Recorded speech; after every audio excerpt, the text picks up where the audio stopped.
Facebook. We're on Zoom. All right. Cool. All right. Hello, hello.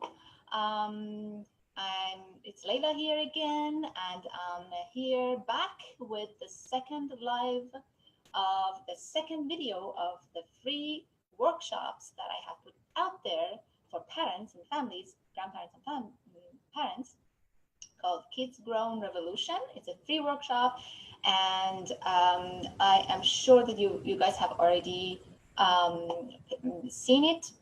Just very, very quickly, for those of you who don't know me, since 2013, I have been teaching teachers and families how to grow magical, easy, chore-free, amazing gardens with their kids at home and in the schools.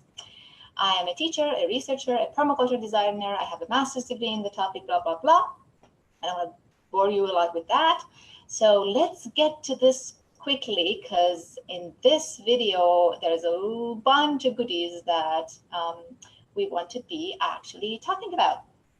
Okay, so awesome. Let me see. Oh, hey, Kimberly, welcome. So if you're watching this on, let me do one thing. If you are watching this, Kimberly, if you don't mind, I'm going to mute you if you don't mind. Hold on, there you go. I hope you don't mind. So I'm going to put actually the, for those who are going to be joining on Zoom, I'm going to put the workshop link in the description. And if you're on Facebook, I'm going to put it in the description of the Facebook as well. I know that most of you join me on Facebook, but I want to have this available to anybody who wants to watch me, because a lot of people don't like Facebook, and I totally understand that. So again, so in this video, which is video number 2, so there's a bunch of stuff, and the title of the video is Kids Grown Food in Less Than 48 Hours. Okay, so from seed. And is that even possible? Yes, yes, yes, it's possible. In fact, in video 1, in video 2, this is about video 2, it's not just me talking this time. Half of the video, if you watched it, you know, it's my kids actually perform a challenge, the challenge of growing food from seed in less than 48 hours, and then they invite your kids to do it. Because here's the thing, guys.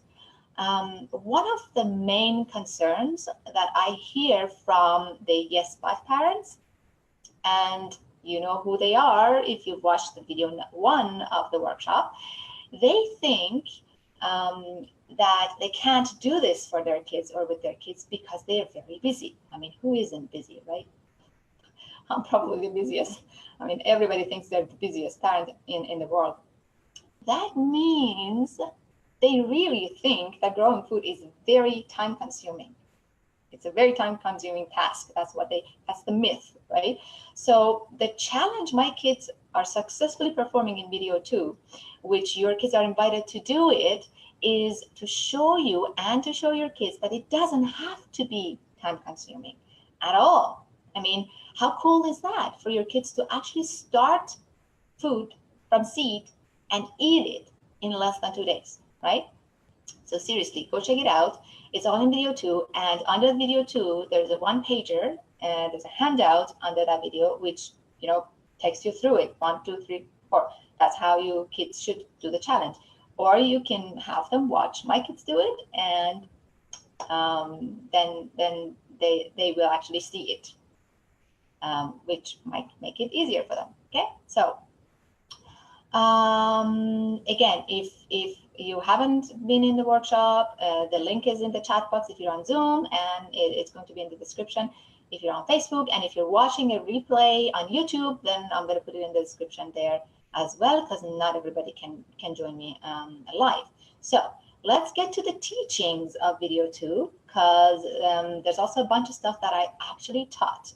My 5 top practical tips to get started in the path of giving your kids a veggie garden they deserve is shared in video 2 and video 3, which I will release on Wednesday. So in video 2, we went through the first 3. So, and here they are. Tip number 1, important. It's really important, trust me. When I say it, you're gonna think, oh, well, I don't know, maybe. It's really, really important, seriously, guys. Rule number 1, give your kids their own garden, no matter how small it is, no matter how small your kids are, it doesn't matter. You wanna give them their own garden. You know, would you, like, for example, let's say, why would you want to do that? Because let's say that you want to teach your kid to ride a bike, right? So you have, I don't know, 5-year-old, and you want to teach them how to ride a bike. Would you go out and tell them, you know what, I already have a bike, or dad already has a bike, how about you use that to learn how to bike? No, you wouldn't do that. That's totally ridiculous, right? Everybody knows that that's totally ridiculous. I want to emphasize and make it very clear that for you to realize that it's as silly to expect your kids to work well and learn well in an adult garden that's not their size, it's not designed for them, and you know, it doesn't have the right plants in it, and it's not age appropriate, and you know, and expect them to be excited about your garden, your adult garden. They will be a lot more excited about their own garden. Trust me on that. I've seen this many times before. A lot of parents do this mistake, and they're like, okay, you know what? I have a garden already, so let me invite my kids to see if they're even interested. And then the kids don't show interest, right? And or they do show interest at the beginning, but then their interest wears off pretty quickly, and they're wondering. Sometimes they're wondering, but sometimes they just come into the conclusion that their kids don't want to do this, don't like this. But what if you give them their own garden? Then that would be a huge difference. Now, this doesn't mean that you won't spend time together in the garden, okay? Because people always tell me, but I want them to spend time with me in my garden too. And I'm like, okay, nobody's telling you to not allow your kids into your garden, okay? But you want to give them their own so that they're excited about it and they take the ownership, you know, and they feel pride about their garden. That's very important to keep them engaged and interested. And you want it to be designed for their size. You want it to have the right plants, which is one of the top tips that I'm going to tell you all about in video 3, what plants to start with kids and which plants to, as much as possible, avoid to start them on, and all of that. Okay, so give them their own garden, please. No matter how small, it could be 3 pots, and that's it. It doesn't need a huge garden. They don't need a huge garden. In most cases, actually, depending on their age, it's better to be very small because you want them to be able to handle it. Remember the definition of a kid's garden in video 1? It's a food garden that's completely done by your children. And if you want them to do it all, you need it to be small if they are small kids, right? So that makes total sense.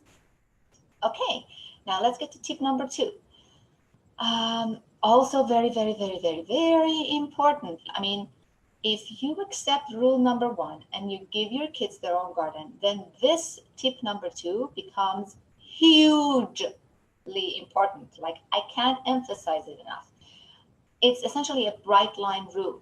You want to follow it no matter what, okay?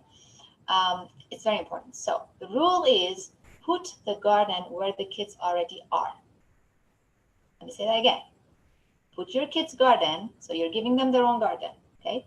You put it where they see it and can essentially live in it. It's in their faces all the time, okay? Quit trying to put the kids where the garden is. You see where I'm going with this? So you need the garden to be where they already are, instead of trying to put them, or force them, or lure them, or, you know, play tricks on them to go to the garden to do the work, to learn in it, to do the chores, you know, for all of that. Because you don't want to be having to remind them to do chores. They hate it. They don't like it. That would be not a good positive experience for most kids. Kids are different. They have different personalities, but It's better so you don't have to do that. If you hide the garden out of their sight, it'll be out of their mind. You will have to remind them to go do the work and water and spend time in it and all of that. Yeah. But if you put it in their faces, they will naturally spend time in it. They will then see what needs to be done, and they will voluntarily do it because it's their garden and they feel the pride. And most importantly, they will catch problems really early because they see them, because it's there in their faces. For example, if plants need water and their leaves are going like that, they're like, oh, what's going on? They ask questions and you tell them what's going on, and they just go and fix the problem because it's their garden. It has a problem. It needs to be fixed, right? And they'll go do it. If you see pests, if you see disease, their eyes will catch the problems very quickly, and that is huge in terms of the amount of success that their garden will have at the end of the day. So their garden essentially becomes, by putting it where they already are, it becomes a self-directing learning tool that you don't have to put a lot of effort into creating. It's amazing. It becomes magical, really, when they are actually living in it. Now, people always tell me, but what if the garden doesn't turn out well? And then it looks ugly and it becomes an eyesore, and I have put it right in front of everybody's eyes. Well, tell you what, if you hide the garden, it will for sure don't turn out well, and it will for sure look ugly, and it will for sure become an eyesore, because out of sight is out of mind, and out of mind garden will not get taken care of, and it will fail unless you constantly remind your kids of the chores, which they hate, and they will lose enthusiasm to a garden that needs constant reminders. Or worse than that is if you go and do the work for them. I mean, oh my God, don't. No, you don't want to do that. I mean, who wants more work around the house? Parents don't. I mean, you don't deserve it. And your kids deserve to do the work so that they learn. So put it where they already are, okay? Okay, so rule number 3. If you have questions, by the way, type them in. There's a chat box on Zoom, and for most of you who are on Facebook, just put them in on the comments. Even if you are actually watching it on a replay later, don't hold it back. Put the comments in. Okay, and the rule number 3 that we discussed in video 2 is that hard work is forbidden in a kid's garden. I'll say that again. Hard work is forbidden in a kid's garden.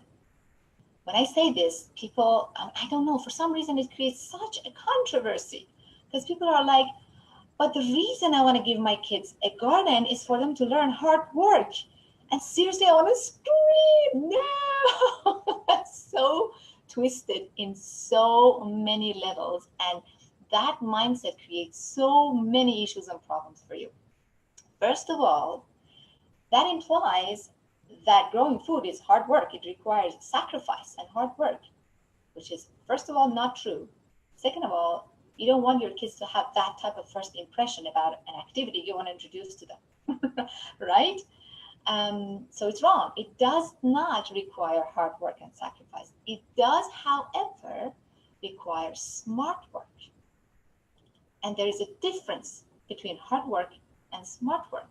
And it's better to teach your kids to be smart, to be proactive, to work with Mother Nature, to be critical thinkers, and learn how to design a garden. What works, what doesn't work. Be good with accepting feedback and research and all of that, right?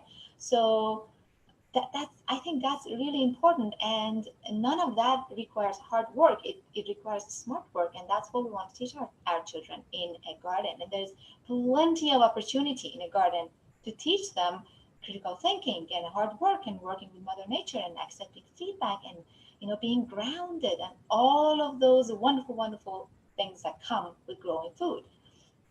And hard work is not one of them. That's why we need to be very, very specific and very aware of what we're designing, that it is their size, that it is that it's chore-free, that it doesn't require a lot of hard work. I mean, as much as possible, no hard work, right? It's forbidden, as I said. Essentially, that's what you want to teach them. And if you put all those learnings, that the self-directing type of learning, that the tool that your garden, that your kids' garden will become, it will become that if you do the rule number 1, which is, was it number 1? Rule number 2, which is give them their own, which is after you give them their own garden, which is put it where they already are so that they live in it, and obviously they get all the amazing learning that comes with it. Okay, so that's it. We want to teach them that growing food is easy, it's fun, and it's rewarding.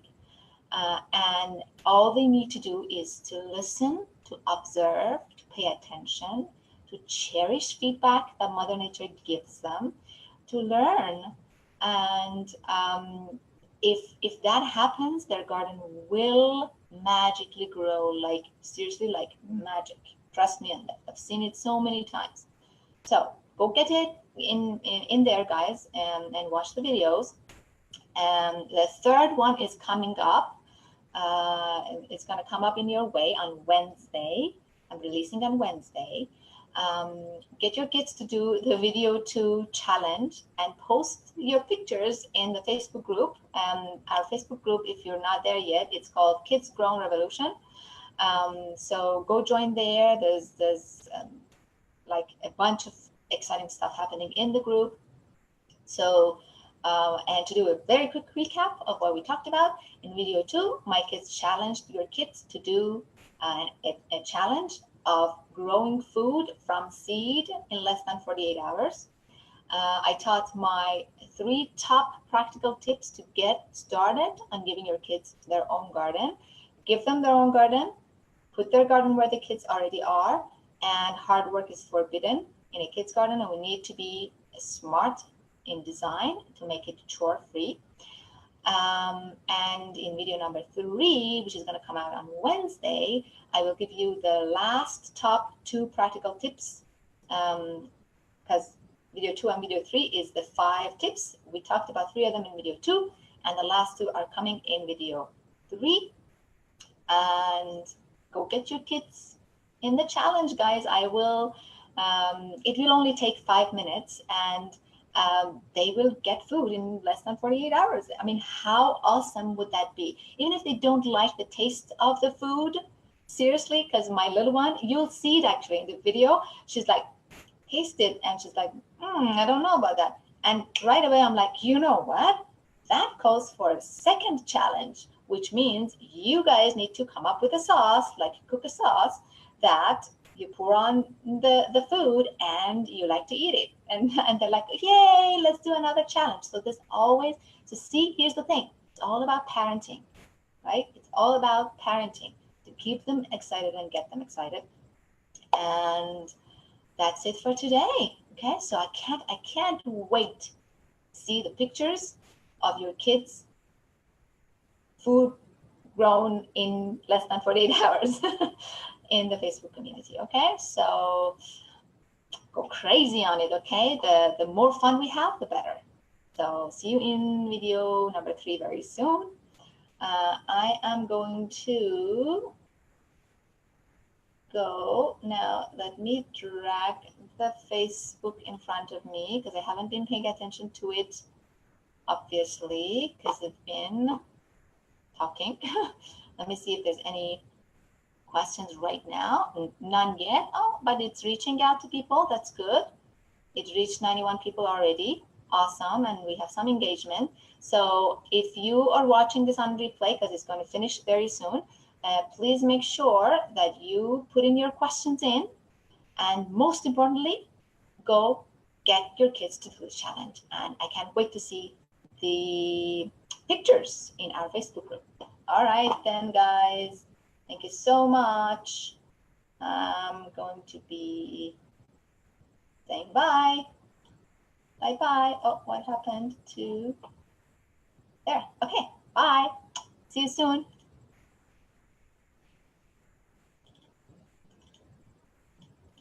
I can't seem to be able to finish this. Ah, where's the button there?